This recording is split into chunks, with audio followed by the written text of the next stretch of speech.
It's 38 minutes after the hour. Over the past few weeks, we have been investigating the impact of guns in America from a number of different viewpoints. Today, a stark look at the impact of gun violence on display in a new photo exhibit in California. CNN's Brooke Anderson takes a look as part of our Guns in America series. John and Kieran, the Supreme Court's recent historic ruling supporting the Second Amendment right to own a firearm has turned the spotlight on the gun debate. A photographer and writer duo are now featuring gun violence survivors in an exhibit here in California. A pointed and poignant display, but not everyone thinks it's fair. 911 emergency. August 1999. A gunman walks into the North Valley Jewish Community Center near Los Angeles and begins firing. Shot off 70 rounds of ammunition. Shot 5 of us. Me was 16 at the time, a 65-year-old woman, and 3 5-year-old kids. Mindy Finkelstein, then a camp counselor, was hit twice. He walked in through the front door and shot me exactly where I'm standing in this picture. Finkelstein consented to be photographed at the site of her shooting for an art project called Wounded in America, now on display in the San Fernando Valley. This is actually a wonderful story. It's the work of Chicago photographer Robert Dre and his wife, writer Stephanie Arena.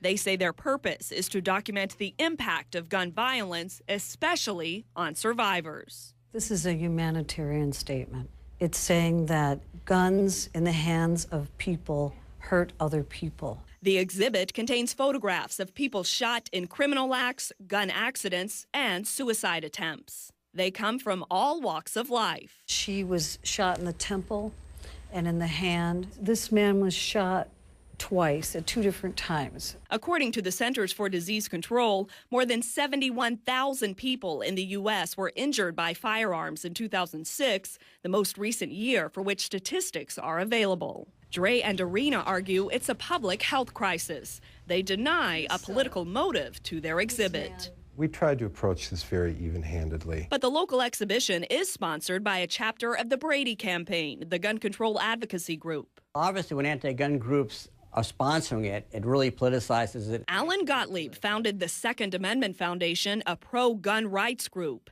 At CNN's request, he reviewed the exhibit's companion website, woundedinamerica.org. Obviously, the website is not balanced. It never talks anything about people using guns for self-defense successfully. One thing this website really does point out is that criminals prefer unarmed victims. The recent Supreme Court decision affirming an individual's right to own firearms has reignited the debate between proponents of gun control and gun rights. Dre and Arena see their exhibit as a plea for common ground. We don't want to see injuries from guns. We don't want to see deaths. And I would really hope both sides could work together to accomplish that. Stephanie Arena asserts that most of the survivors who took part in the exhibit found the experience cathartic.